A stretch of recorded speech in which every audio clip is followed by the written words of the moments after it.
Thanks very much for that introduction, Helen, and thanks for everyone for coming. It's great to see, and as well, I know there's people on Zoom, so it's great to see so much interest in the barracks.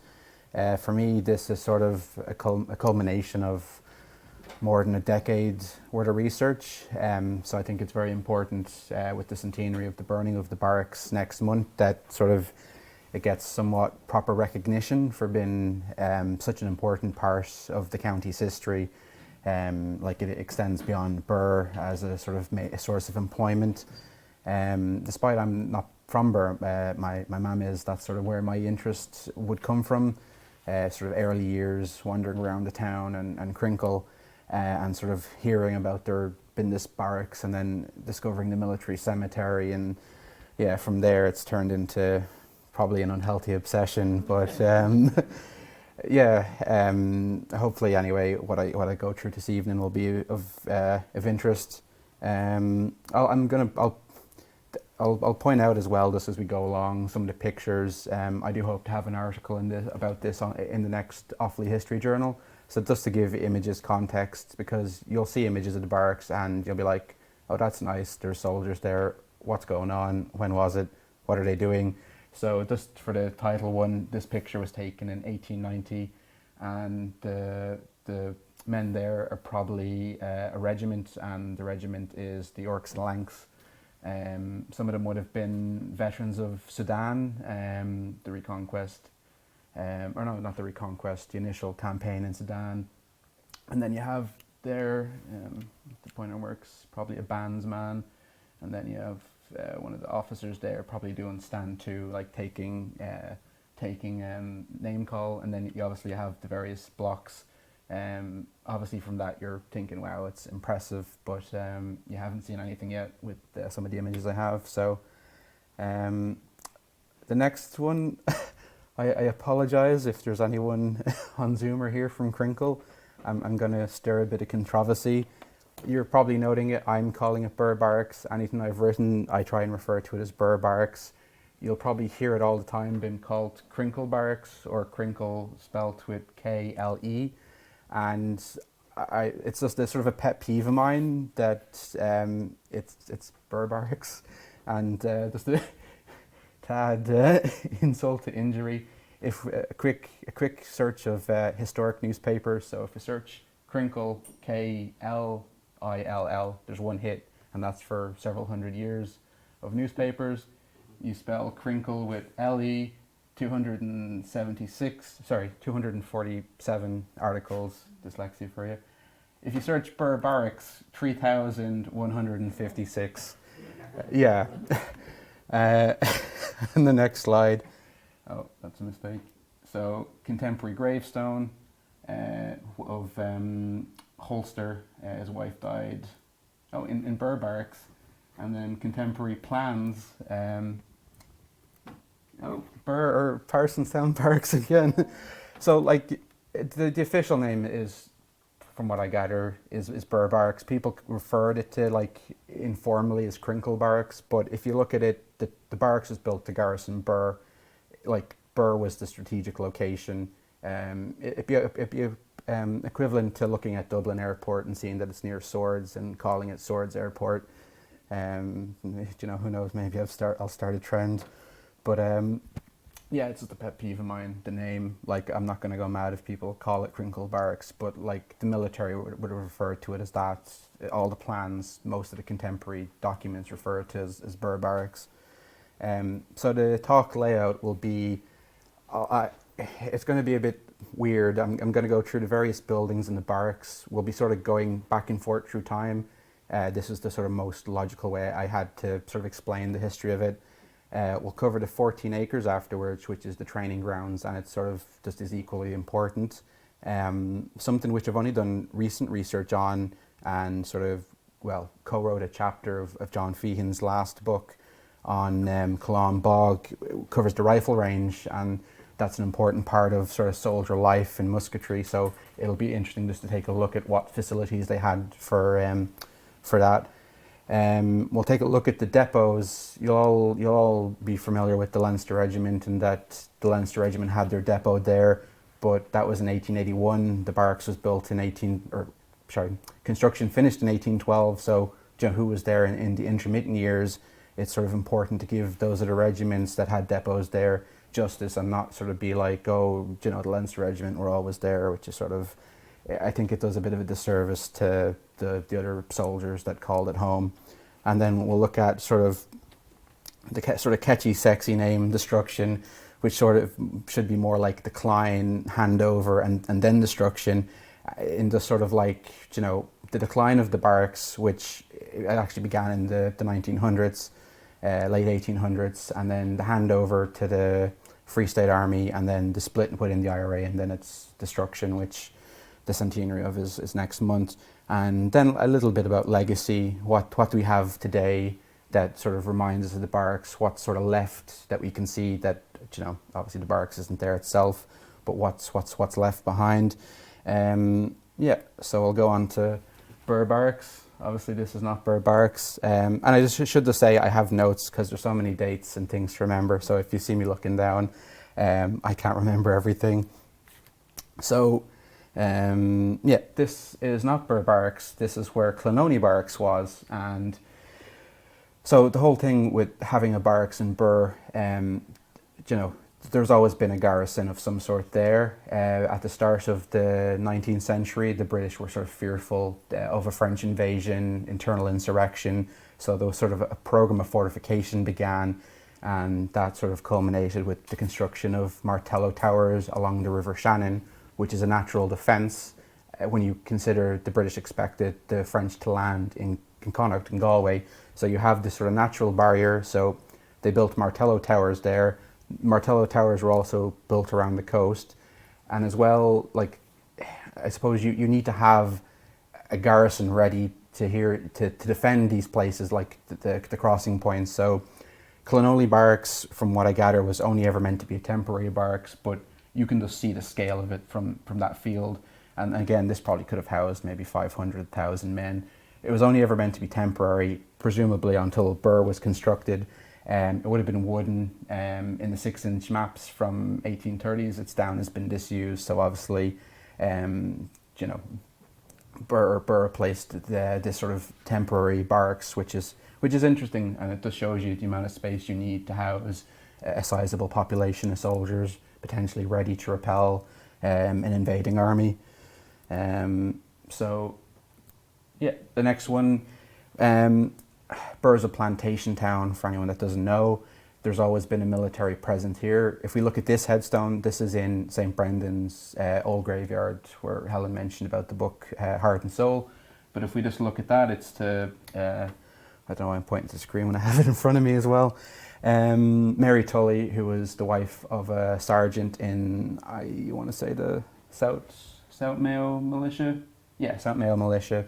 And she died in 1806, so that's before the barracks was built. There's actually another very interesting grave, don't have a photo, but Wicklow Regimental Militia, and the sergeant major died in 1799, and without a doubt he was involved in the suppression of the 1798 rebellion. These sort of early militias would have probably been stationed in public buildings around the town. There is mention of, which is really interesting, of an earlier barracks in Birr. Apparently it was turned into a woolen mill around the turn of the century, 1800. But where it is, I have no idea. It was apparently in Woodfield, where that nice cafe is now. But there's nothing around there that screams, hello, I was a barracks. There's no sort of half-decent Georgian building that screams it was occupied. So wherever that is, it'd be really interesting and fascinating to find. So I don't have any, to give you context, and the people on Zoom as well, I don't have any really earlier images, but this just gives you a good idea of what the early barracks would have looked like. So you have your, and again, I'm going to go into way more detail on this. So you have your two quadrangles, and then the buildings are around it. You have a few ancillary buildings. You have a guard room there, another guard room there. The quarry is where the stone for the barracks came. So that's to give you context. As I mentioned, there's always been a garrison in Birr. Around the turn of the century, I have the dates written down. So you get in the Kilmainham papers, which are in the National Library in Dublin, the dates which sort of unfolded the early history. So a need for a barracks arose around 1807, and plans were drawn up then. And these would have been generic plans for a barracks that you could replicate. And indeed, there's one in Templemore, which is identical. Cahillbrua Barracks, incredibly similar layout with the central arch. So this was a sort of a set plan. There is this as well great myth that Birr Barracks was so large, it was actually meant to be built in India, and the plans got mixed up, which is complete nonsense when you consider India was under the administration of the East India Company, and they were separate entities to the British government until it was dissolved in 1850. So you're sort of there's no substance to it. So a plan is drawn up in 1807, and this is what we're going to have the barracks like. It's going to accommodate X amount of men. So in the following year, they survey two sites. So they survey a site in Crinkill and a site in Drumbawn. They obviously pick the site in Crinkill, but which makes me think though, if they'd picked Drumbawn, would it have been called Drumbawn Barracks? But yeah, so Crinkill was picked. They got permission to lease the land and to construct the barracks. Most of the stone came locally, so I'll have this upside down. So if you look there, the quarry pond, evident by the name that it was a quarry, so a lot of the stone came from there. Some of the stone came from Skura, which is just inside Birr, not too far away, and then stuff for the windowsills, the steps, the granite was used for that and would have come from Wicklow. So it would have been a substantial operation to construct. The tender for it appeared in February 1809, and it was David Henry, Bernard Mullins and John McMahon, three contractors who had came together for a Grand Canal project that actually won the tender. A lot of people just attribute the barracks was built by Bernard Mullins, who also built the Catholic Church in Birr and Ballygan House, but it was actually the three of them that won the tender to construct Birr and Templemore, and I want to say the barracks in Nina as well. I might be wrong on that, but yeah, they got the tender for all three. The estimate for Birr, and this is in 1809, was £43,000, and they estimated it would take, I think, 4 or 5 years to construct. The actual cost came in at £42,500, so it was, they saved £500, and it was constructed in a year less than they estimated. So the barracks was finished in 1812. You're probably noting that isn't there a lovely nice straight road that leads to the main entrance? That was not the original entrance or the original road to Crinkill. It's too straight and narrow.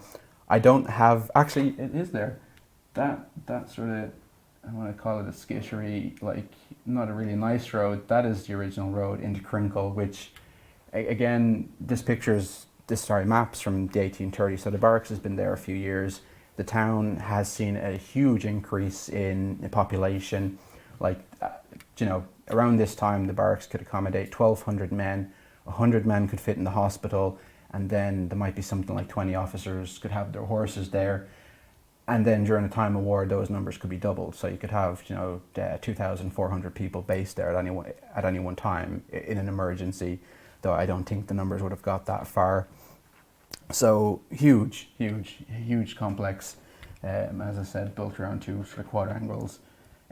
So Military Road, as it's named, that was built in 1831 or just after, and that's an original tender or notice for its construction. So the military are already sort of taking shape of the place, and they want a more effective way to get into the town. They don't want this sort of little side road. But if I just go back, you can note, I don't know if the people on Zoom are seeing this, but probably not, but you'll have to bear with me. So you can see the sort of skittery road to the left. So if troops are coming in, they would have come this way, and then they would have went in, the entrance being about there. So the military, been smart, they had the road come in, so they came in at the same entrance, they just had it from a different approach, and it's just as effective. And what I find really hilarious is, many of you will know, Grant's boilers are there, they've had different entrances over the years, but their new entrance, where did they put it? They put it where the military had theirs. So sort of history repeating itself, which is nice. So again, we have the tender from around, 1834, when there was a proposal to build a new road, which subsequently became Military Road. So this is to give you an idea in the evolution. This is a turn of the century, in like 1900s, maybe 1910. So you can see a lot more has been built. There's more ancillary buildings. Crinkill has grown huge, and that's purely because the military is there. There's soldiers with money in their pockets to spend. Farmers would supply the barracks with hay, straw, coal. It would have been like a miniature village within Crinkill, and they needed supplies. They would have had water. They would have bought everything. So Crinkill expanded exponentially. You can see as well. There's probably school maybe marked there, maybe not. But yeah, there's schools there as well. Presumably pubs, post office. So like the town's doing very well for itself.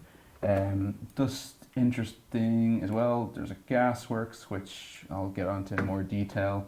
And as well, Grove Street and Barrack Street, the military were renting houses for soldiers to live.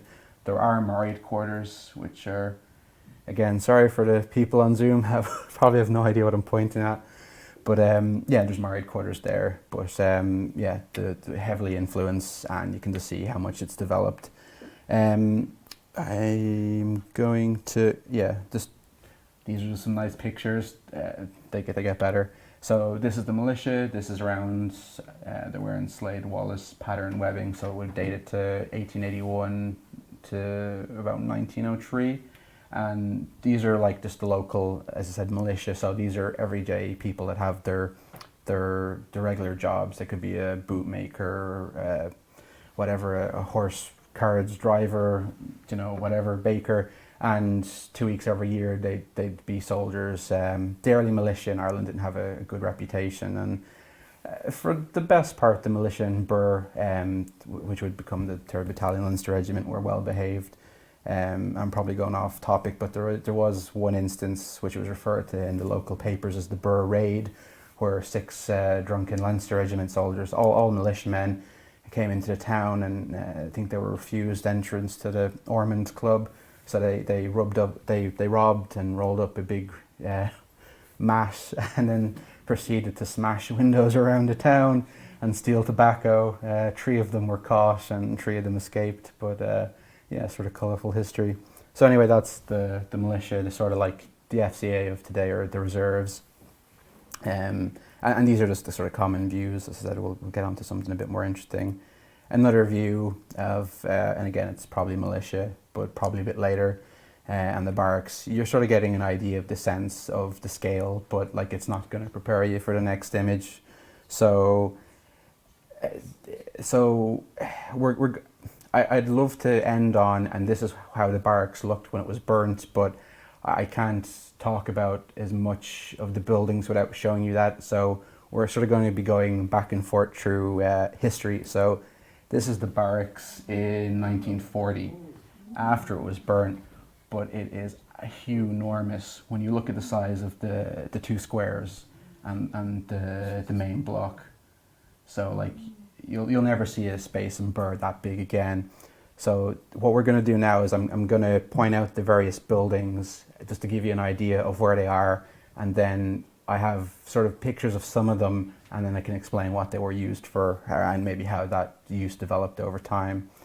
So as I said, this is around 1940. It was 1945 when the Office of Public Works put in a tender for its destruction for rubble. So we're sort of very lucky to have this, and you can see like this is how the barracks looked before. Well, minus the church, the gallery range that would have been there. This is how the barracks would have looked in its sort of heyday. So we'll go around and I'll point out what the various buildings would have been. So I don't know if the people on Zoom can see the coloured blobs. Hopefully you can. The first one, the red one, that's where the Garrison church was. I'll go into the individual histories a bit more when I've sort of pointed out everything, and then we can sort of take it from there. So that's the Garrison church would have been there. You have here at the very bottom of the image with the little bastion there, that's your main entrance, which is what's the entrance is today. So when you go into the square, the Garrison church would have been one of the first things you saw. If you'd been in the town, you would have heard the bell ringing for service, and then as well you would have seen the clock tower in the centre block, and just the enormity of it is just impressive. Oops. So the next building, which it's interesting, I'll talk about it now because I don't have an image of it later, is the drill shed.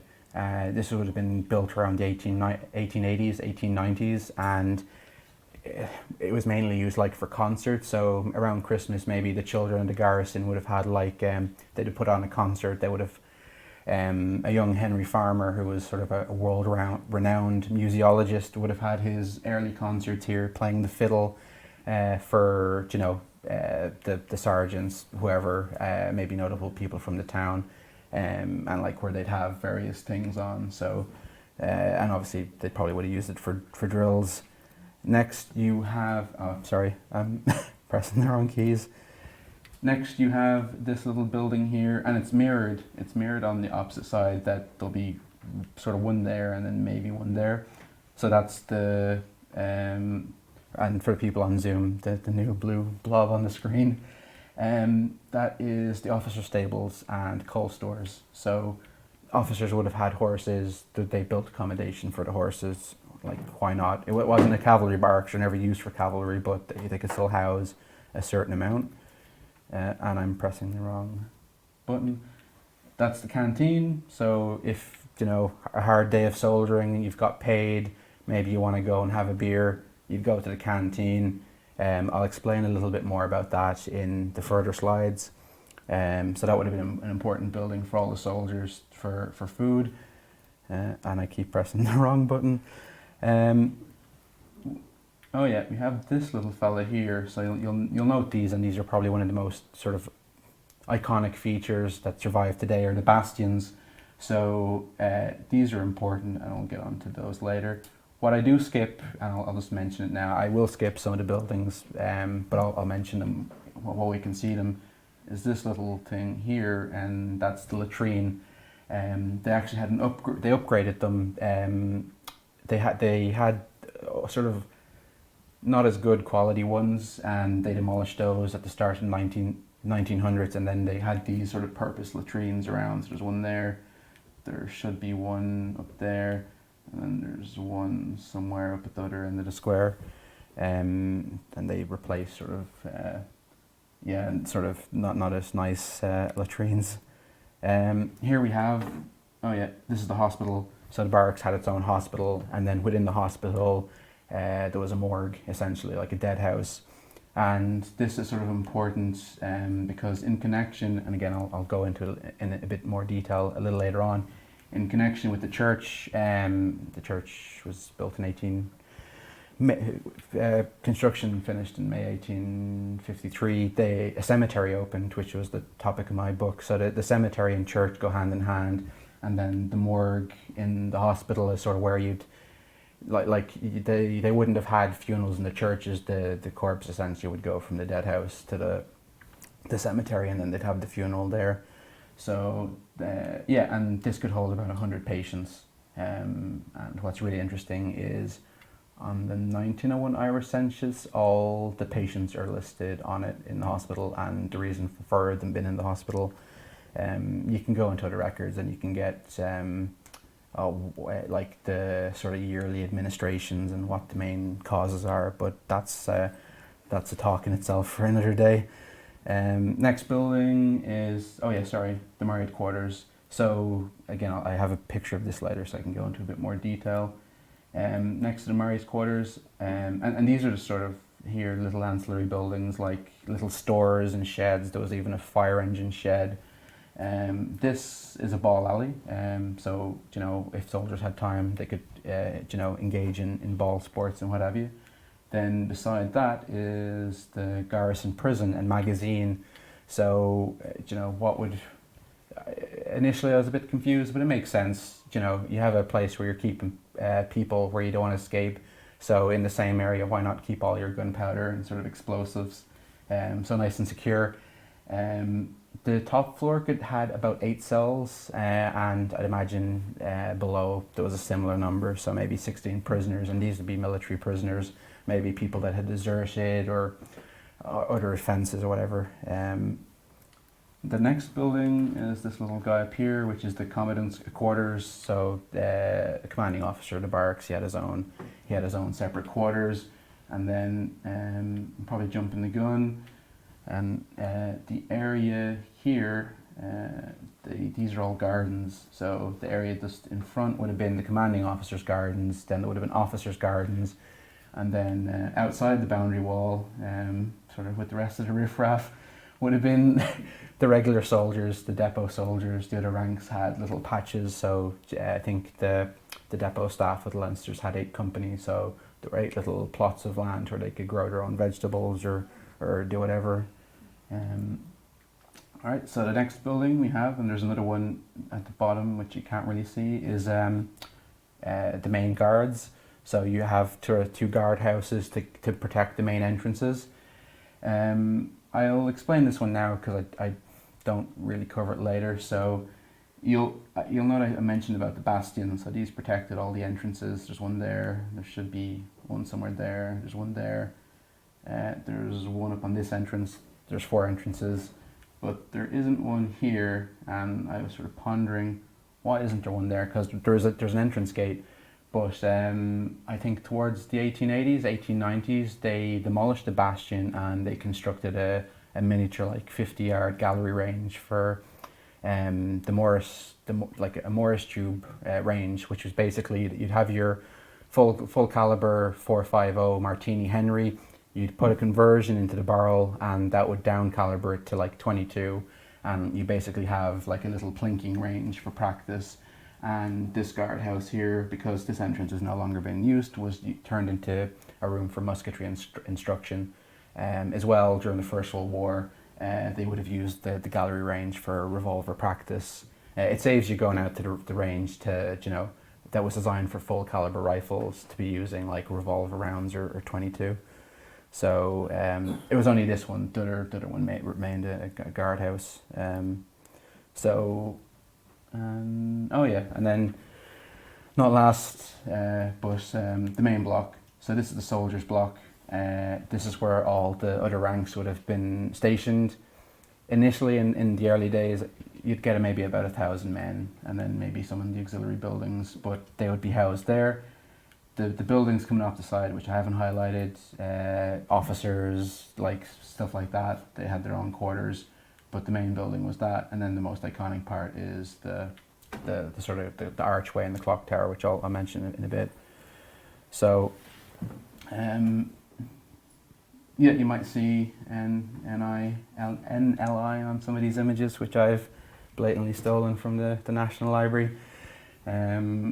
So this is the gasworks.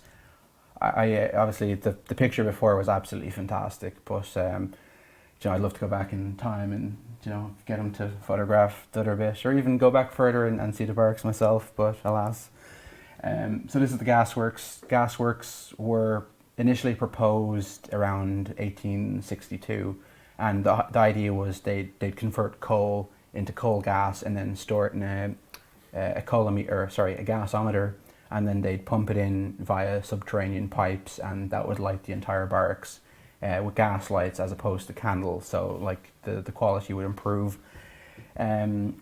This sort of did work for a while, and then towards the start of the 20th century, they found the flow of gas was insufficient towards the sort of northern end of the barracks. So I'm going to go back. So this end was, if you think that the gas pipes are coming in here, the flow was sort of whatever, it might have been clogging up or who knows what.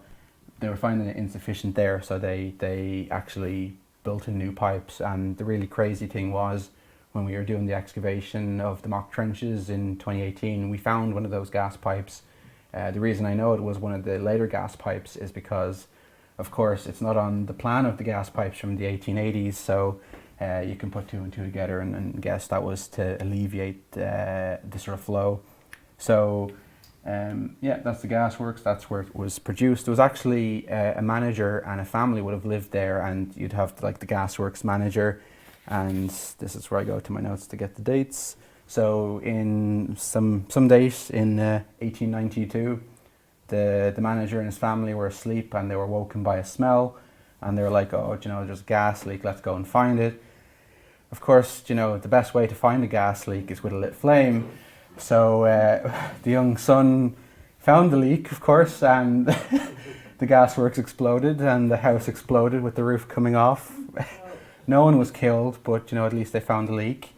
I think they were injured, but it caused a stir in the newspapers that there was an explosion at Birr Barracks.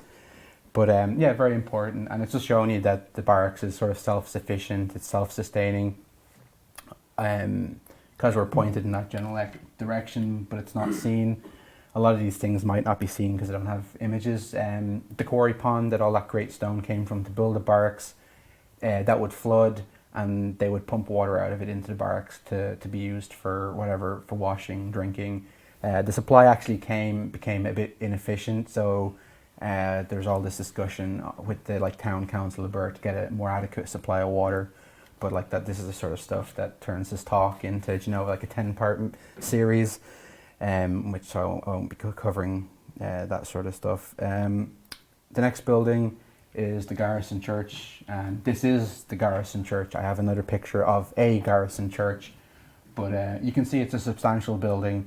It could hold about 500 people. Now these would be all Protestant soldiers. It was purposely like a Protestant church. The Roman Catholics would go into the town, into the Roman Catholic church for service or mass. So this was part of a bigger program that the Secretary of State introduced in 1850. The whole idea was that soldiers were sort of known for wicked living and all this sort of nonsense, and that they needed to be saved. So they decided that they'd build churches in all the garrisons, and of course all the churches. If you've seen the church in Cahilbrua, if you've seen the church in Newbridge, they all look the same. The church in Templemore, which I think was a museum, it looks exactly the same. So they're off the same plan again. It's all very meticulous and well planned. This one, construction, I think, started in 1851. The foundation stone was laid, and then it was completed in 1853. In connection with that, I'll get onto it shortly because I have a sort of a digression here that's interesting. And the whole idea with the church is the divine service at the weekends, and then during the week you could screen off the pulpit, and then you could have soldiers, because remember, soldiers could be anyone. They mightn't have had a job, no education, various reasons. So soldiers could learn to read if they didn't know. They'd learn to write, and it would cost them a penny a day. And the children would also go to the garrison school. The infant school would have been in the married quarters, and then before the married quarters were built, it would have been in the main soldiers block, maybe in the garrison library, and then they'd move on to here for more schooling. And as I said, all the garrison churches are similar around the country because it was part of a sort of a bigger scheme. You'll probably notice in this image, and some of you that have been to Birr, have been to the military cemetery, might recognise that as the memorial for the death casualties of the 3rd Battalion Leinster Regiment. So I'm trying to stay away from regiments and that, which I think can be a bit sort of, it dilutes the main story of just the barracks itself. But the long story short, the King's County Rifles, which is the militia, become the 3rd Battalion Leinster Regiment. When the Boer War broke out, they volunteered for service. At the time, militia units couldn't be ordered, so they volunteered and went out to South Africa. Regardless of what the war was over, they did a hard job. They went out to a country where they wouldn't have been familiar with the climate, the people, the animals, and it was a long 2 years, and some of them died. Well, most of them that died from illness, and sort of in recognition, one of the commanding officers wanted to have a memorial made, so they had that. The only trouble with the memorial was no one wanted it. It was delivered to Birr in 1903, and the commanding officer or whatever, Colonel Barry, had been in contact with Lord Ross, And Lord Ross was like, oh yeah, you can put it on John's Mall. That's no problem, you know. And then he found out that Lord Ross couldn't actually give permission because he didn't own the land. It was public land, and the town council were incredibly annoyed that the officer had asked Lord Ross first rather than them, and then this big discussion ensued, and they didn't want it there. The arguments were that the barracks and the monument was like basically an insult to the town, and that it was to men that had conquered another nation, like, you know, Ireland had been conquered, which is sort of quite funny because some of these comments actually came from someone that had served in the American Civil War fighting for the Confederates. But anyway, yeah, no one wanted it. There was plans to put it in Oxman Town Mall. That didn't happen. So in 1905, where better to put it than in front of the Garrison Church in the barracks. After the barracks was burnt, it was subsequently moved to the military cemetery in 1925, where it still is today. And this is only something I've noticed. It's grown in size. So there, you'll notice on the bottom, it's sort of like a very minuscule plinth, but in the interim, it's gotten much grander. And I'm 90% certain that was around 1913. And in that period, they also, as making it much taller, they added on extra names of men that died from the 3rd Leinsters that were like seconded with other regiments or other battalions of the Leinsters. So that was an interesting digression. But the church and the memorial sort of go hand in hand. This is the church in Cahillbrew, and you'll see it looks exactly the same. The back of the church has 2 entrances as well. There's one on the front, same as Birr. And then there's a garrison bell, and again, it can hold 500 people. So like they're very nice. They're sort of in a neo-Gothic style with the buttresses and the sort of round arched windows. So very interesting. The church in Birr, after the barracks was burnt, the church was burnt also. Oh, I'm going to go back. Pretend I didn't say any of that. So when the church was built, a cemetery was built as well. Why not? With the history of the barracks and the town, cemeteries had always been a problem, and and it's a subject of my last book. So the short story is there was not enough space in the cemeteries in the town, and the cemeteries were in dire condition. They were used for prostitution. Bully's Acre, which was built to basically cater for the new barracks in around the turn of the century when the barracks was built. This was meant to alleviate all the burial problems, like this is where prostitution was going on, and as well apparently a bare knuckle boxing match. Some of the bootmakers had this like little racket going on that they'd fix the prices, and then there was a disagreement within them, and that they'd settle it by fisticuffs in the cemetery and all this sort of stuff. And the military weren't happy at all. They were like, what's going on? We it's a disgrace. So they were like, right, well, this is what I assume is like, right, we're building a church, we're going to build a cemetery as well, and they did. And the cemetery was constructed, 1853. Then in 1874, sorry, another dyslexic moment. It was extended because it had been filled up. And actually, the town of Birr solved its own problem of, a proper cemetery in 1869 with Connaught, which is more or less still used today. But when Connaught was built, the army sort of like sent a probing letter, basically like, you wouldn't send us the rates for burial there. And they came back, the town council came back with like, no, we're not letting you bury people here. You'll fill the cemetery up too quickly. But after some, internal discussion, they allowed the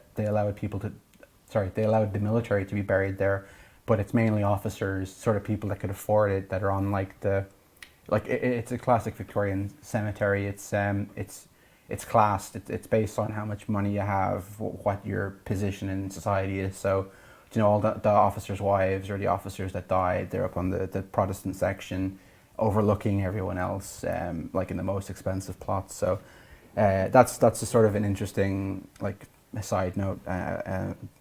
So the Garrison Church, when the IRA burnt that in 1922, it wasn't spared. So like the roof is gone, presumably all the pews and what have you.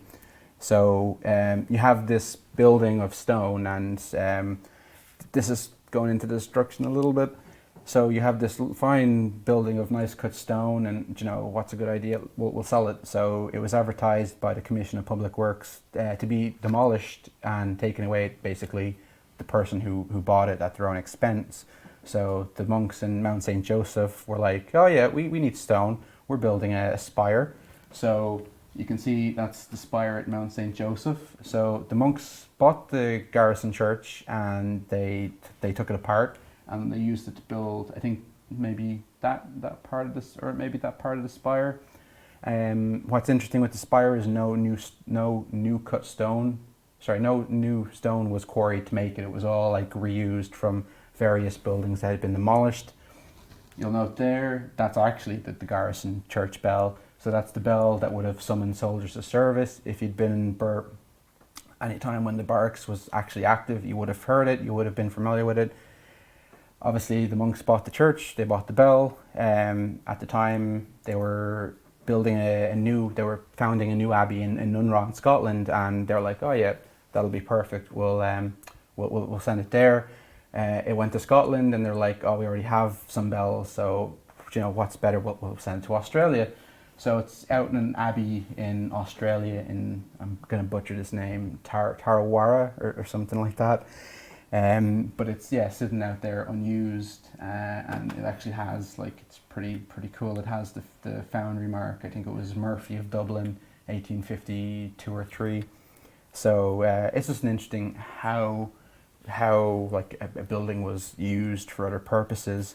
If you ever get the chance to walk around Birr and you're between John's Mall and Compton Row, you'll see these houses which date from the 1930s with these railings that are you'll see other houses that look exactly the same, and there's these really you could blow on them and they'd fall over like cast iron railings, and then you go a few houses more and you see these really impressive railings. These are the railings from the Garrison church, so they sort of found a new purpose. So that is the Garrison church. I don't have a picture of, you'll remember after the Garrison church, one of the next ones would have been the Canteen. So I don't have a picture of the Canteen, but I have pictures of the Canteen tokens, so the next best thing. So with the Canteen, you could buy alcohol there. It might have been watered down, who knows? But if you wanted to go and buy it, your money was no good. You have to exchange your pence and shillings for tokens. So there were 6 tokens, I think a quarter penny, half penny, penny, 3 pence, 4 pence and 6 pence. So I have a half pence and a 4 pence here. And it's interesting, you'll mention, there's a thing in the newspapers, I can't remember when it's from, but there was something about a girl or a young person had managed to get alcohol from the Canteen, and the local authorities were questioning, how did this happen? You have to use the tokens and all this sort of stuff. So they're interesting, curious things of, and other garrisons had these as well. The sort of sad thing is I have no idea when they introduced them. Or they were in use in the 1880s. They were still in use when the barracks, stopped being used by the British. But yeah, they're sort of just interesting. The next thing are these interesting bastions, which I mentioned earlier. So these would defend the main entrances, and you can see, hopefully people on Zoom may see, where I'm circling, you've gun loops there, there should be gun loops there, and then obviously there's gun loops inside the bastion, and that's for enfilading fire. So if the enemy, the French say, are at the door, you can shoot them sort of going sideways, so that the gun loops look down on them. And as well, what's not there, they've been long since demolished. Where the loops were, there was a glasses, so an elevated area, and that's where a soldier could stand and then fire down on potential enemy. Let's see if I have any notes about anything to say. Yeah, so I know a good few slides ago, the map of the barracks from 1830, it didn't have these on it. So, but the map in the 25-inch map has these, so they were obviously built sometime between. You do get mentions of that there were rumored attacks going to happen on the barracks, and sometime in the 1830s there's mention that there were like a lot of Royal Engineers scattered about the place upgrading the defences of the barracks. So I think that these are part of it. And what's interesting is, if you ever get the chance to look at them, they're not actually connected to the boundary wall. They're just sort of like built up against them. And another interesting sort of thing, which sort of some of the barracks had their own sort of personality, is if you look at Temple Moor, there are some defensive positions, but they're not bastions like this. So I suppose built to suit the needs of the various barracks. And as I said, one of these was demolished to build a rifle range. These are, which I presume might have been red bricks, but they look like bricked buildings, are the married quarters. These were built in 1877 and could accommodate 27 families. At the time, if you were a man and you wanted to get married, you had to get permission from your commanding officer, because once you got married, the woman essentially became part of the army, and she would have been subjected to military rule. She would have had to do everything like the soldier. She would have been subjected to the same rules, and her day would have, she would have had to wash shocks, maybe peel potatoes, mend clothes, and raise the kids as well. So like it wouldn't have been an easy life. They built this so that you could have about 27 families, sort of self-contained. But of course that wasn't enough, and then they had to sort of like rent out buildings around Crinkill to accommodate all these families. Then if you were bold and you decided you wanted to desert or maybe murder someone, which I'll get onto a bit later, you would have been housed here in the jail. And I know I'm showing you buildings after it's been burnt to get these pictures of when the barracks was in its heyday, or like next to impossible. So you can see the cells, the bars on the windows. There was like a little yard attached to it, and you had your magazine there. So what's better to keep prisoners and explosives secure in one area? It sort of makes sense, maybe. In 1879, there was actually a warning that the barracks was going to be attacked, and the commanding officer, fearful of this, and attacked by who you might ask, I have no idea, maybe Fenians, actually emptied the magazine and brought it to Dublin. So like the threat was taken quite seriously.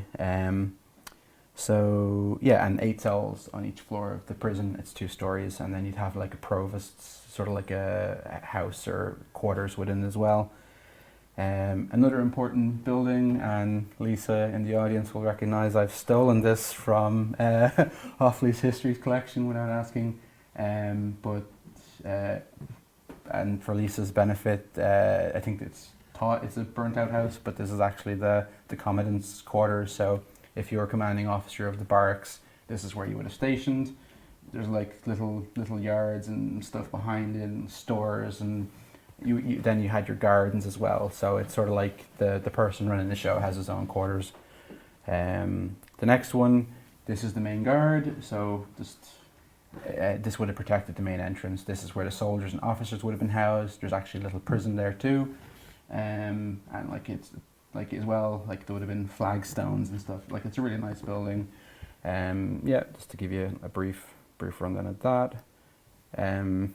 Another one I've stolen from the National Library, the central arch, which is one of the most iconic parts, and you'll see as well the clock tower, the clock, and that was installed in January 1846, to be really specific about it. And yeah, the clock would have been visible, and the turret, and like the wind vane for miles, because like there would have been no other large, well there still isn't any other than Grants, but it would have been visible for miles. The next one, just because I can put it in and have nowhere else to put it, is the only known picture of the inside of Birr Barracks, and it's the coffee bar, entitled Leinster Depot. So I think this was, and you'll see, it's really, really nerdy, but you'll see like the gas lamp fittings there, and that would have been powered by gas. I actually have one of those. I had permission to be in Grants and they were doing work. I asked one of the people if he found anything, and he gave me one of those. And actually it was from where the central block is, so it's sort of mad to think it could be one of those in that picture. But anyway, that's a digression. So I'll sort of move quickly through the 14 acres and just see how we're doing for time. Jeez. Yeah, so 14 acres training ground that was to the adjacent to the barracks, and this is really important to have like a ground to do manoeuvres on. So in this is the Kings County Militia, 3rd Leinsters in 1898, before the Boer War, and you can see all the tents, which is pretty interesting. And like there's a big manoeuvre, and they're coming into the barracks. There's maybe some local people there, and the band's there as well. So it's a big affair. Like it would have attracted attention.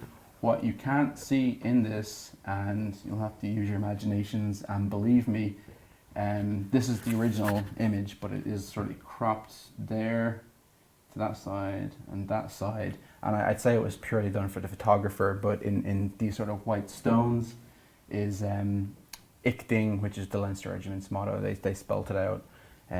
Just for the show, and the photographer who took this was Morrison. If you ever see any pictures that aren't National Library, 99% chance they were taken by him, who was a local photographer. So 14 acres. It wasn't all marching and drilling. Sometimes there was fun. This is Captain Irwin of the Royal Dublin Fusiliers, dressed up as a woman for the officers' fancy dress donkey race, and then just for. I hate coloured images. I really hate when they're coloured, but you know I had to do it. Doesn't he look splendid?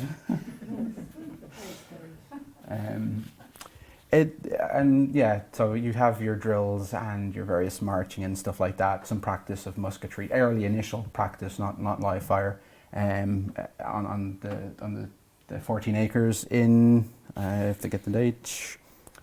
On 4:30 p.m. on the 11th of August 1843, I mentioned murder earlier.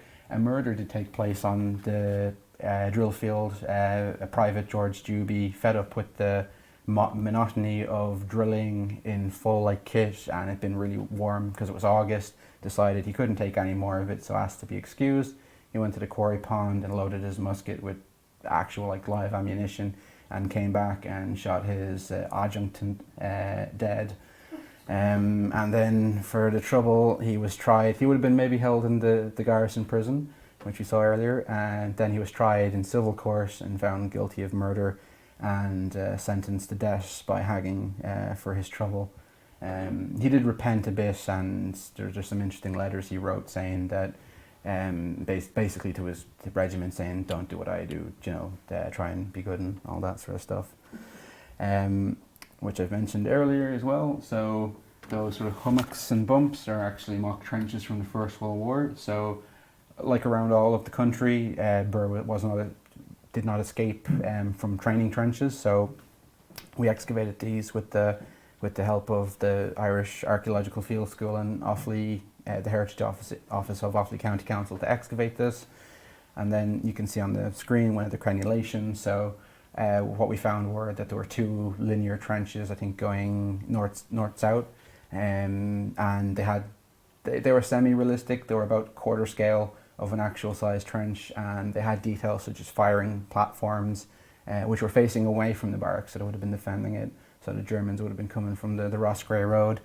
There's probably loads more there, but like we only had very limited time. But it was an amazing excavation, and there is something written, I think, in the last Offaly history or the one before that journal if you want to find out more. I know we're getting probably near the hour mark, so I'll move on to rifle ranges, which is interesting in its own right, and I'll just go through a brief section of it. So. Musketry would have been, obviously it's an important part of being a soldier, being able to shoot at the enemy. So we have the barracks there, and all the way up here in Connaught Lower, which is bog now, or used to be, sorry. It's not harvested anymore. We have the rifle ranges. So Lord Ross was like, yeah, you can have this land for shooting. The thing with shooting is, if you miss, you have a projectile that's going to go and potentially, you know, kill some innocent person. So you have to have sort of like, it has to be in an area where it's safe to do that. So that's why they picked there. This is the first range. There's sort of 4 ranges, but for the purpose of this, we'll say there's 2. So the early range, it's about maybe 800 yards long, but it's broken up with like smaller ranges. They would have been using initially the Brown Bess, which had like an effective range of 100 yards. Then the Enfield musket rifle, maybe a couple of 100 yards more, and this is from the 1860s after they upgraded it. So the initial range was only one range. They extended it to have two. They basically just doubled its size. And then you had these smaller ranges and then one bigger range. Or no, you had the firing platform, sorry, and then the targets there and then targets further out. And then as well you have the lock spits, which are just like boundary markers, and then the mantlets, which are, you wouldn't have wanted that job. So basically a giant iron box, and the marker would be standing in it watching the targets as the bullets hit it. And then you'd have like a stick or a flag, maybe a red flag to mark miss, white to mark a hit, and then you'd be pointing with the stick to show the soldier where you'd hit. I'll mention this now because it's sort of a bit pointless on the later range. The only fatality ever would have been on this range, where on 13th of September 1852, before the cemetery opened, so our chap wouldn't be buried there. Drummer Francis Nugent of 2nd Company, 16th Regiment of Foot, was accidentally shot by a comrade. They were standing behind, I don't think it was a mantlet, I think it was a big mound of earth, and basically the bullet skimmed the top of it and went through it and then hit him in the head and killed him instantly. But that was the only fatality on the range, which is sort of, it's a testament to the, I suppose, maybe supervision of the NCOs. Not to go through firearm evolution too much, but firearms developed after these sort of muskets and then sort of conversions of breech-loading rifles. You get the first purpose breech-loaded rifle, the Martini Henry, which had maybe an effective range of 500 yards, 600 yards. So you need more space, and you need more space for overshoots. So you get this, that's the range there, that you have different platforms, targets there, and then you have this sort of big mound of earth, which is still there. But this area where it, obviously says danger area, you wouldn't want to be standing there. So you would have bullets potentially falling out of the sky, overshoots that were still lethal and still carrying like lethal force. So you had that big back area. After that, they introduced magazine fed bolt action rifles, and like the Lee Metford was the first one, and that had an effective range of 800 yards. So they had to slightly change the orientation of the range. They acquired land, and by the time the Lee Enfield was in use, the range in total length was 4,000 yards, and that's just accommodate, like the range itself was 1,000 yards, maybe 1,200 from where the target was to the furthest way you could get a point, and then you'd another 3,000 yards for overshoots, and there would have been red flags flying, just so no one accidentally wandered and was killed. And this is a nice drone shot.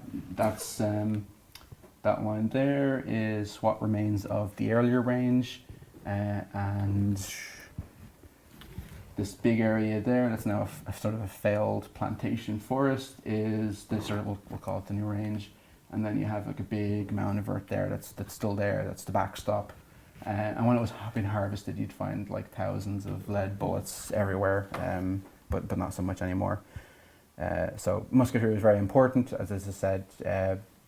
You'd start off in various drills on the barrack square, like aiming drills, how to load your rifle. Then you'd progress to blank ammunition, and then you'd go and use live ammunition there, because firing live ammunition on the 14 acres would have been, it could have been disastrous. So I'll sort of try and skim through this. So depots, everyone knows the Leinster Regiment were there, but not for as long as you'd think. They're only there for 40 years, and when I say Leinster Regiment, the entire regiment was never there at once for any more than 2 years. The 1st and 2nd battalions, so the regular army battalions, each was only ever in Birr Barracks for 2 years, and then they were gone and never came back. There were detachments, and men would have been sent out to them during the First World War, but as an infantry regiment, they were never there for that long. The depot was always a permanent fixture. You'd get new recruits, you'd train them there, then you'd send them out to the regular army battalions. But when people think of the Leinster Regiment, they think of the whole regiment being in the barracks, and it was never, well, other than maybe 2 years a piece, it was never like that. So when the barracks was first constructed, you'd have regiments coming and going. They might stay 2 or 3 years, then they'd go on somewhere else. So this would be part of your home service. You might spend 10 years in India or something, then you'd start garrisoning other countries, then you'd come back to maybe, the United Kingdom of Great Britain and Ireland. You'd be in Ireland maybe for a couple of years, before this, before Birr, you might have been in Templemore, and then you'd go on play elsewhere. So just to mention, from 1856, this is when you get the first idea of a depot, and this is sort of like a semi-fixed position of a regiment. So in 1856, you get the 13th Depot Battalion, which consisted of the 1st, 21st, 40th, 58th, and 65th Regiments of Foot. And Birr would have been their sort of semi-location. That's sort of like the recruiting pool, the surrounding areas. So they were there for a number of years until, I think up till 1866. So they were there for over 10 years before that depot as such was disbanded. You'd still get regiments visiting and coming and going in those intermittent years. The next sort of big sort of thing was in 1872 when you get the Cardwell reforms, named after Edward Cardwell, Secretary of State of War, and you get these more like recruiting area idea that you would have like Kings County, Laois, Longford, Meath. Like this would be an area that you would pull your recruits from. And as well, this sort of idea of like dividing it up. So Birr became the headquarters for the 67th Division. Obviously, there's 66 more, sort of which broke up Ireland and England. And then as well, you get the idea of regiments being sort of posted to an area. So you get the 100 and 109th regiments been posted to Birr, and obviously they'd later become the 1st and 2nd Battalion Leinster Regiment. So that came into effect in 1881, where the recruitment districts change again, and Birr becomes the 100th Regimental Recruiting District, and the Leinster Regiments, this becomes their depot. But as I said, the regiment itself was like here maybe for 2 years. The 1st and 2nd Battalions were only here for 2 years a bit. I think when people in the town think of it, the Leinster Regiment is their own regiment. In historic context, they're mainly talking about the militia. Obviously, they'll talk about like the regular army and what they're doing, but when they say our soldiers, it seems to be mainly talking about like the militia, which was made up of local people. Leinster Regiment sort of only there for 2 years. The regular army, and there's some nice examples of badges, or nearly there. So destruction didn't come with the burning of the barracks on the 14th of July 1922. It had been seeping in. You have to remember, this was a barracks built during the Napoleonic Wars. At that time, you would say you could fit X amount of men in this space. As time went on, more space was allotted to each soldier. So by the time the 1900s roll around, you can only fit about 500 men in the barracks. You can't fit 1,000 because each has been allotted more space. And as well, like the barracks is sort of showing its age. In 1897, there was an outbreak of enteritis. There had been wells there where you'd get your water, maybe from the quarry pond or from the river, but that became contaminated with sewage. And there was a big outbreak of enteritis. One chap of the Hampshire Regiment died. And then the army are like, oh God, we have to fix the drains. So that cost £4,000. Sometimes you'll actually see, I'm not going to go back, sometimes in the National Library images, you'll actually see the drains, and they're just like little sort of cobblestoned areas, and sometimes they're wet because it's been after raining or something. And then there was sort of subterranean works, and like they put a lot of money into it, and then only to be told that the army was no longer going to be stationed in Birr, that they were not going to have a regular infantry battalion stationed there. And this was disastrous. They've, after pumping in £4,000, and they've been told basically your income of around, what was it, £40,000 of trade from the barracks, that was going to stop, and that's about 3.5 million euros today. So imagine a small town being told like you're not going to have that source of income. So I can't really tell if it did happen. The Boer War broke out. That was obviously good, not because of colonialism, but because there was going to be more soldiers stationed. There was a detachment of the 1st Battalion were based there for a while. So you had soldiers going out to South Africa, been recruited, all this sort of stuff there. But you still had that decline, that there was never going to be 1,000 people there. Even during the First World War, like you'd only have maybe 500 men, not the full 1,000 that could be that could be stationed there. And by the time that the barracks was been handed over, the Free State Army, it was only the depot staff, which, you know, no more than like 100 men. So yeah, so you're sort of seeing the decline of it from the 1900s.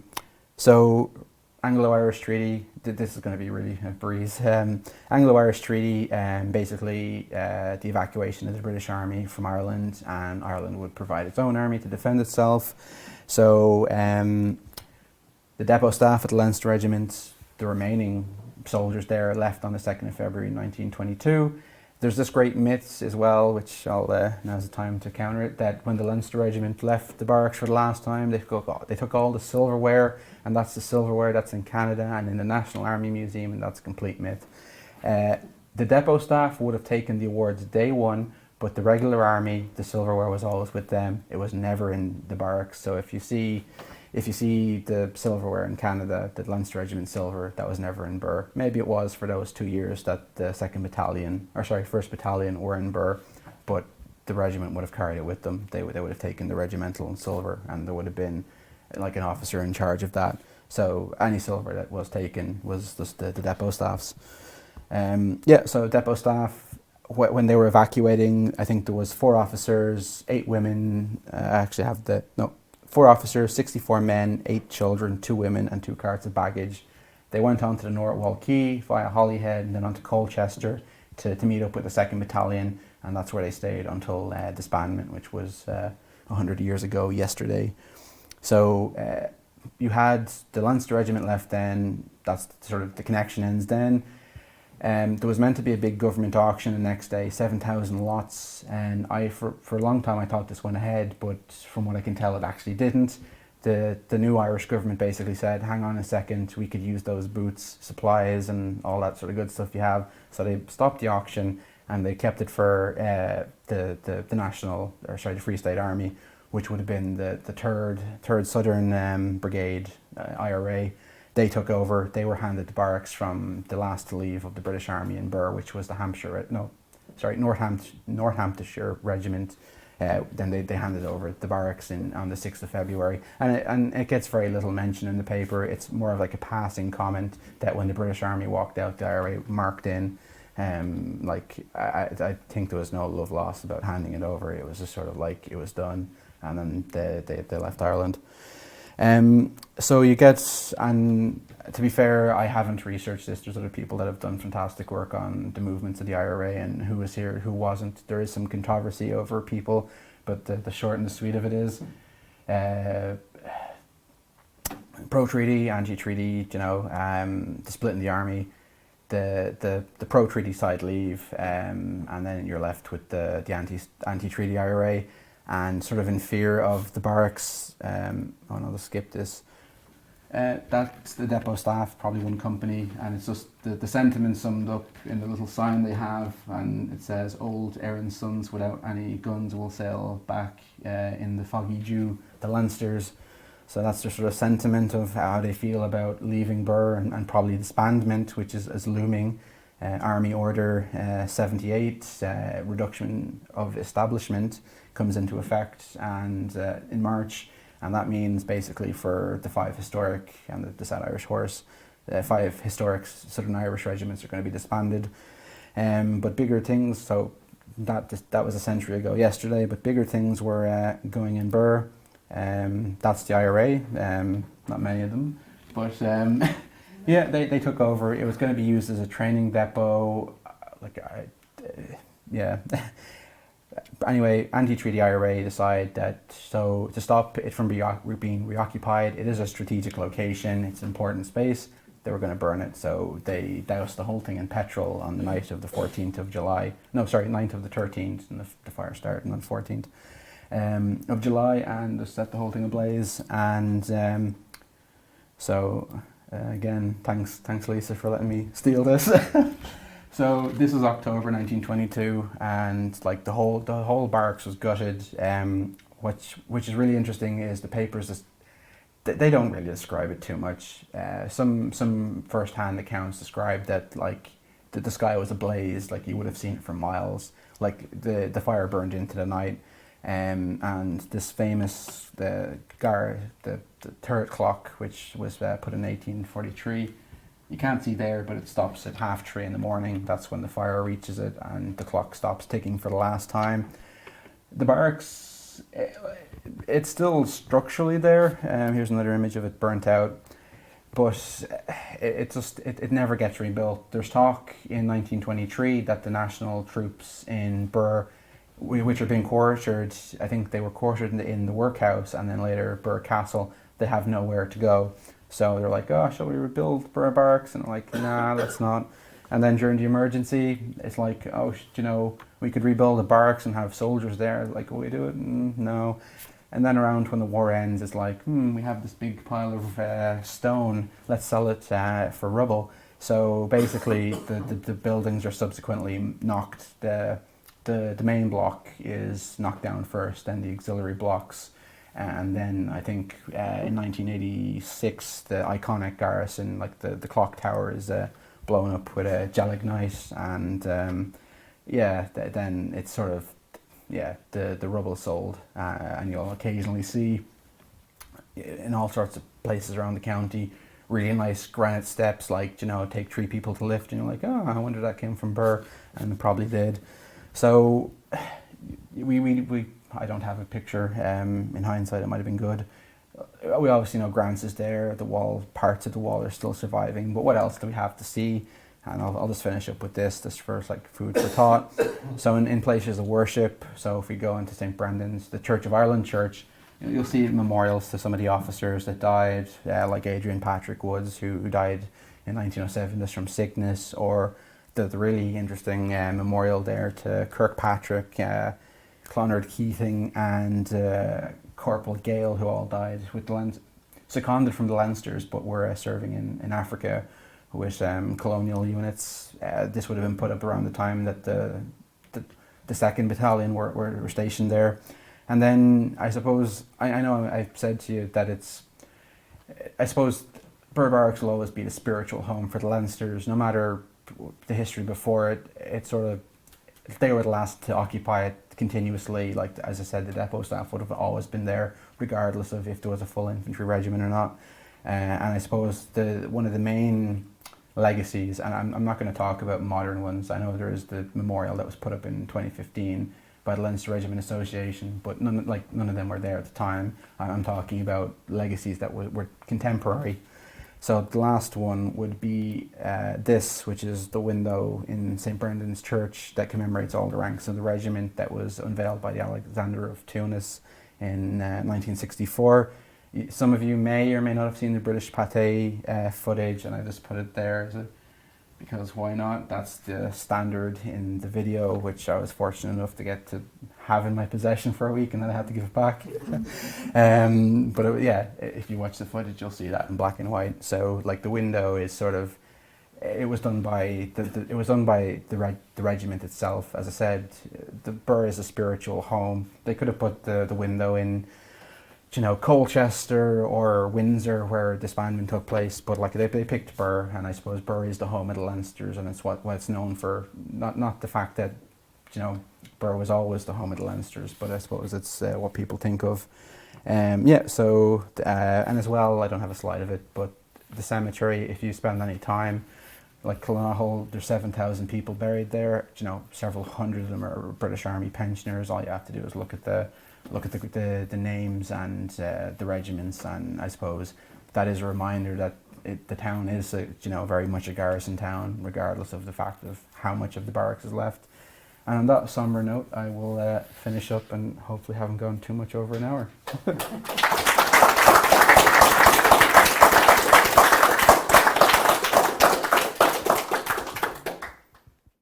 We'll take some questions, but just in case I forget, and I often and easily do forget, on Saturday the 16th of July, Stephen is doing a walking tour of Birr Barracks, the burning of Birr Barracks, July 22, meeting at 11 a.m. at the village of Crinkill, Birr. So that's a date for you. Yeah, and I'd recommend come along. I'll have printouts, and you can walk the ground and see where the buildings were. I can point out where some of the latrines are. You can still see parts of them. It'll be fantastic. Sorry. Oh, John, yeah. Stephen, how long did the barracks burn for? That's a good question, and the paper sort of gives some hints that it burnt well into the next day. Seems to me it must have been a week. Yeah, it probably was still smouldering, like just the enormity of it. There is, I think you were the one that told me of it, but the anecdote is that the petrol came from Green Street in Birr, that it was borrowed, and in payment for the borrowing the petrol, a piano was given from the officers' mess in return. And I've seen the piano, and like I believe it. I think there's some truth to it. And as well, just to mention, there was a lot of looting. There was still stuff there, and after the barracks had burnt, people were being imprisoned for taking stuff, and there was notes in the paper saying if you're caught in possession of anything from the barracks that you'd face prison time. Yeah?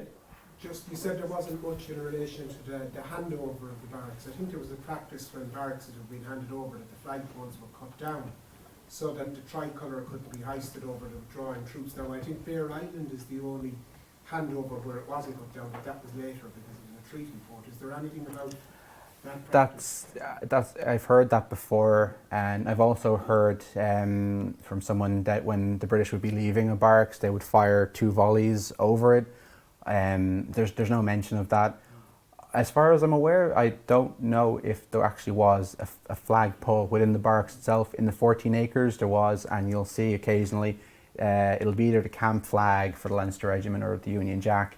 There might have been a flagstaff there, but again, there's like, I have no contemporary sources to say that we cut it down or that, so it's sort of, maybe they did, maybe they didn't. I'm sorry, I can't be of. And then just one of the other things you had mentioned was the story you've heard about lots of barracks is about the plans being mixed up in India. Now I've heard it mentioned about Mackay Barracks in Dublin, but Mackay is architecturally quite different to most of the other British barracks, so it might be more plausible than say the likes of Birr or... That's another myth as well. Historian Paul O'Brien and Ronnie Daly wrote a book about Mackay, and it's, again, the plans are mixed up, but it's contemporary Victorian architecture. Mackay is much later than Birr. So again, and like you'd want to be pretty incompetent to mix up the plans. The same thing is said about Tipperary Barracks. It'd be interesting to find out where the myth stems from, but yeah.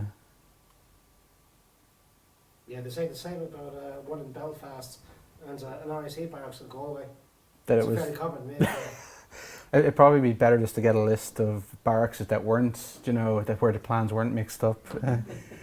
Any other questions or? Can I just say, Stephen? Yeah, sure, George. I got the thoughts from the video inside, and just some interesting comments here. People really enjoyed your talk and discussion, fascinating photographs, and a very interesting talk from somebody else, and then a few little comments like that in general. No question in particular. Just while I'm standing, I have an association with Mount St. Joseph in Rossray, and I'm just wondering, what year was that church built? That's the monastery church. Yeah, the spire on the church construction began in 1934, and so they took the stone was taken within a year. That was built up before that. No, that's 1906. The original church was not built. Maybe the church was built then, but the spire, just the spire itself, the construction was on that was 34. They took the stone from Birr in 35, and then I think Tullamore Jail, or not Tullamore Jail, there was a few other random buildings that were used in the construction, but it was finished pretty sharpish. So would it be, you mentioned Nunraw, you see, which is founded from Rossray. Yeah, that's right. The monks, and also Tarrawara. Yeah. I was on Tarrawara a few years ago, I was in Australia, and I didn't see any stonework out there. No, it's just the bell. Only the bell went out to Tarrawara. I foolishly went out to Nunraw, had a fantastic experience there, but then only to find out that the bell had gone a bit further to Tarrawara, and I wasn't willing to pay €800 just to go and see a bell. But it must have been some stonework that was left over from Rossray. How did it go to Nunraw from there? They must have bought I think Nunraw, they wouldn't have used any of the stone. Nunraw, it's Scottish built, like Tarrawara is built out in Australia. It was only the bell, because they were like, we have a new abbey, we need a bell. They actually have 4 bells that aren't been used, which is sort of a bit random, but. in Roscrea, the college church was built in 1954, and I think they got the stone from Portumna Castle. That's right, thanks so much for that, Grace. Yeah. Well, Tipperary Barracks, they took down the church Tipperary. in Tipperary Barracks, and that's the boys' chapel in Mount St. Joseph's. Oh, okay. And the monks went down themselves with some kind of tractor, and it was over a week or something, taking the stone from Tipperary Barracks. Yeah, I've heard as well from, again, it's sort of hearsay, but when they were taking apart the church in Birr, that they were, you know, nice to the whatever local boys, and they gave them food and stuff, so, yeah. Just when you mentioned Tipperary Barracks, it was mentioned the song "It's a Long Way to Tipperary" was that. I don't know if there's any truth to it, but the room might be of interest. Oh, I know what you're going to say. Returning to their families, soldiers that had served overseas, many of them came to Tipperary to be cleansed Yeah. before returning, and that the song was, they knew Tipperary was a stopping point on your way home, and that's where the song "It's a Long Way to Tipperary" comes. Okay. And that comes from the principal of the Abbey CBS, and it's on the site of the Abbey CBS secondary, would have been built on the site of where the large barracks in Tiptown would have been. I thought you were going to say something completely different there. Maybe what you were thinking of more. Yeah, apparently, now again, because there's lots of mentions of London, Tipperary was actually the name of a brothel in London. I don't know if that has any truth to it, but yeah. Stephen, just Yeah. The photograph of those soldiers in front of that red brick building, 2 or 3 slides back. Oh yeah, the depot staff. You put that on your social media site several months ago, Yeah. and a colleague of ours, his name is Brendan Mooney, identified one of those as being his uncle. Oh, okay. I know. Sent it back to you, I'm sure. I know. I think I know Brendan, and yeah, his father would have been in, or his uncle or I father. think both of them actually. Yeah, we're in the depot staff. I think one of them is in that photograph. No, that'd be interesting to identify him and to point him out. We have a few more questions. Yeah. Just there's 2 more questions come in there, Stephen. Yeah, no Stephen problem. volunteered you. One party asked, have the original plans for the building barracks survived, and have you seen them? Not the original as in this is what we want. There are plans, and you can either go to the National Archives in Kew in London and you can see a fantastic plan that's ridiculously detailed, but also the Irish Army Archives website have more modern plans. They'll have like a basic layout of the barracks, but it'll always be in relation to something like the drains or sewage or gas. But it'll show you like all the buildings in like ridiculous detail. Like that's where I got there were 8 cells on the second floor of the prison because I saw it on the plans. So they're quite good, but the original plans, if they survive, I have no idea where they are. I've been quite thorough and I've been all over archives in the UK trying to find as much stuff, but the original like plans from the 1807, I have no idea where they are, even if they still exist. Okay, thanks.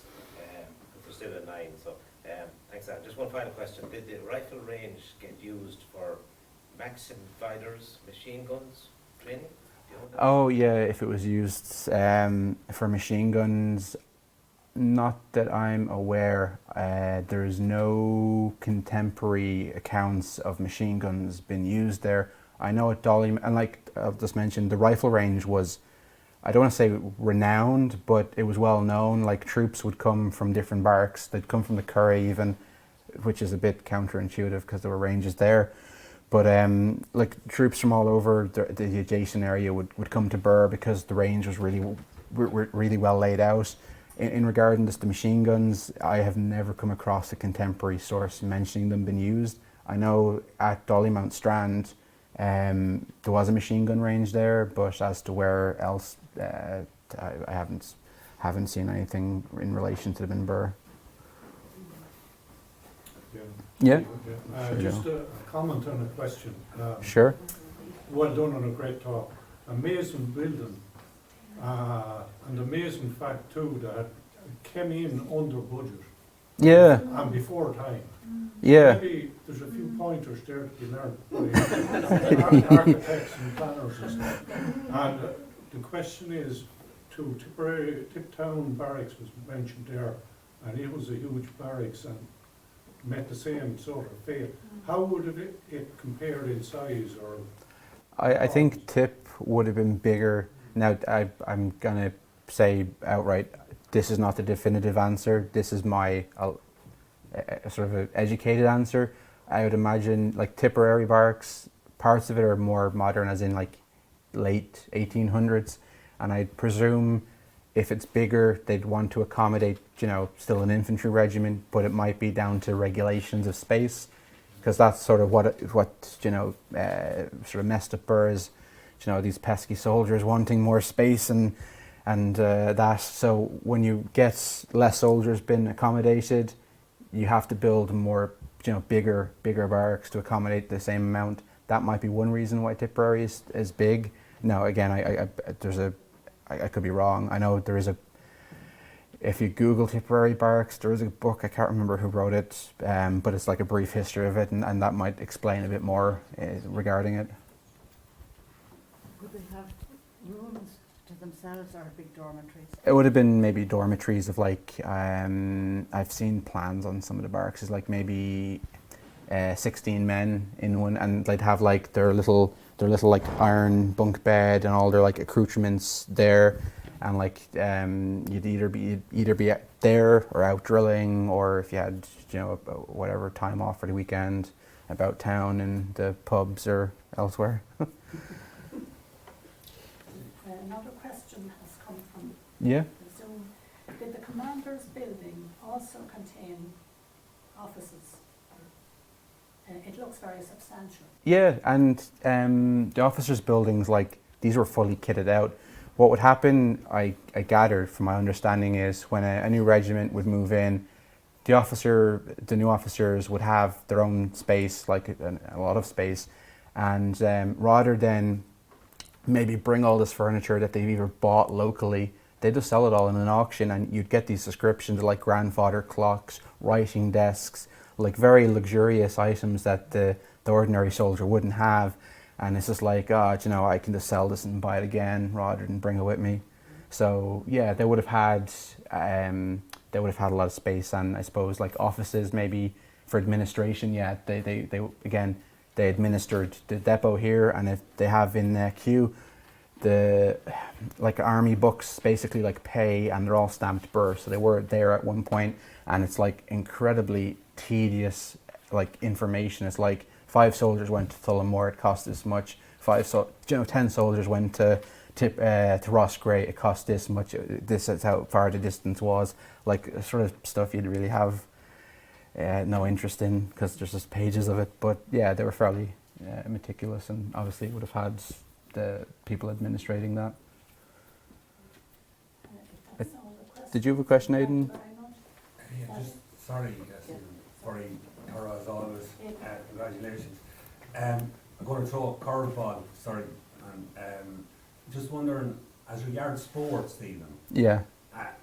I'm in my imagination, it plays a very big role, sort of with cricket or soccer or things like that. Yeah, that's a really good point. Just sorry, I wonder, could you speak to that for a second? Yeah, and that's something like when you're talking about a topic as big as this, it's easy to leave out sort of important things. I think the rumour is that the army brought rugby to Birr, which I believe. But if you go to, again, I've been doing sort of like yearly or daily tweets, or attempt to have done daily tweets for the past year, coming up to the burning of the barracks, and the amount of stuff you find that I've never looked for intentionally. But you get reports of cricket matches in the barracks. So it might be the 13th Depot against the 21st Regiment of Foot or something, and it's a big cricket match. And then there's all the other cricket matches going on in the depot. And then as well, like if you ever look at the Leinster Regiment recruiting posters, like the 1920s sort of one before the Spanman, it's like Leinster Regiment, famous in sports and war. And as well, like tug of war is a huge thing. I've a tug of war medal to one of the depot staff who won it in 1919. So like sports is a big thing, and then you'd have like bayonet drilling, all this sort of activity going on, and I suppose it was a major part of army life. So yeah, fair dues to raising that point. Wasn't there a library at the top of the clock tower? Yes, and I forgot to mention that. Yes, there was a garrison library there, and rather, it doesn't make sense in my mind. That was where the sergeants and the corporals would have their smoking concerts. So, and like they knew how to drink back then. They'd have like dancing and music until like 6 o'clock in the morning. But that's where all the concerts would be held. Would be in the library. And I can't remember the date. It's probably not a great way to answer a question, but there is a mention in the paper, one of the Offaly ones, that the Garrison library sold to someone in the 1930s, that they'd bought it. So there's probably someone's house out there, short of knocking on doors and breaking into people's houses. I'm sure we probably never find it, but there's probably somewhere, and you do get them for sale. I have 2 books from the Garrison library. Yeah, the library is probably still in existence somewhere, which is it'd be interesting to find it someday maybe. Stephen, I'm not going to do justice to the breadth of your lecture in a couple of moments, but you said there at the beginning that this has been an obsession of yours for a long time, and I have to say, in Offaly history, we're delighted you brought your obsession to work, and we hope you'll continue in rapport with us long into the future. And when some old dinosaurs like myself have departed our mortal coil. So very, very well done there. Whenever I think of the barracks down in Crinkill, in Birr, to me it's one of the great might-have-beens of Offaly and the history in Offaly and of its destruction, and this year, decade of centenaries and 100 years since the beginning of the Civil War. You know, what a terrible waste it all was. I suppose at the time passions were very high and all. Definitely. When you look back now, that's always I feel sad if I'm ever down there, and what a terrible waste it was. And some of your points sort of rang a personal bell with me, because I served in the Defence Forces for a few years in days gone by. And I often said to myself, you know, I could have served at home, maybe in Offaly. I mightn't have to leave at all. And maybe some young soldiers in Offaly might have said that too, travelling long distances, and that we could have served at home. And you said there was handball alleys in the barracks. And when I was in the barracks in Athlone there in the 1970s and the 80s, the best handballers in the barracks were from Crinkill and around the Birr area. Yeah, because there still is an handball alley there. Army championships, and I was a little teary about the threads of history, and it's amazing, you know, you can see them there, no matter how obscure over the years, and maybe that's one legacy of the barracks. And another one that you said there about the soldiers having their own allotment to grow vegetables, which put me in memory of Mao's China back in the 1970s. The workers in the factories got these little allotments, and China was going to become self-sufficient. So there's a thread from Birr all the way to China. And in Victorian times, you said about the church in the barracks and that. And in Victorian times, there was a very paternalistic attitude to the lower orders. You know, at the time, they needed moral uplift. Yeah. And soldiers were kind of semi-outcasts. It was often only the lowest people in society joined the ordinary ranks. The aristocracy were the officers, and it put me in mind of that. And in another personal connection too, they said about the education classes, and we had them in the Defence Forces. I remember as a recruit in the Corrie camp attending some of them in the 1970s. So there's another thread.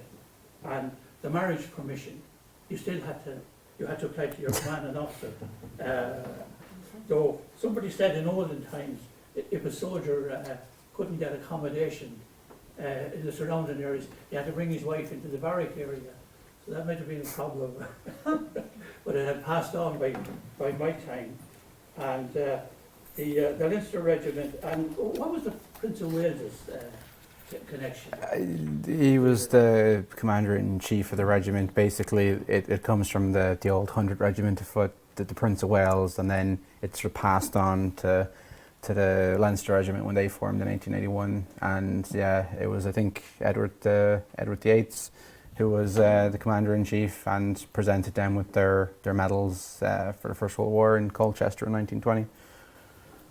Yeah, no, I know you said there you didn't like to go too much into kind of military, the outlines of the military organisation or that, but I was just wondering, in Birr, what area like the Birr belonged to, because each in the military they have it broken down into commands or brigades. Yeah, or it would have been the 100 Regimental District post 1881, and that would have extended to like Longford, Meath, Laois. I'm probably missing one county there, but that would have been the and it would have been as well like I think it came under the Curragh district for like the greater command in the scheme. But that's something I've not really looked at, to be honest. Yeah, and the old legend about the barracks plans. When I was in the Curragh camp now, there's a barracks there called Kent Barracks, and there was a legend that it was one of the Indian barracks that oh God. off the ship and landed up in the Curragh. Yeah. As well. So, as John said, those old military legends are. And just to finish up, isn't there a memorial or that in Portlaoise to the Leinster Regiment? Yes, it's a memorial to the 4th Battalion Leinster Regiment, and you're probably thinking, oh wait, the 4th Battalion didn't go overseas.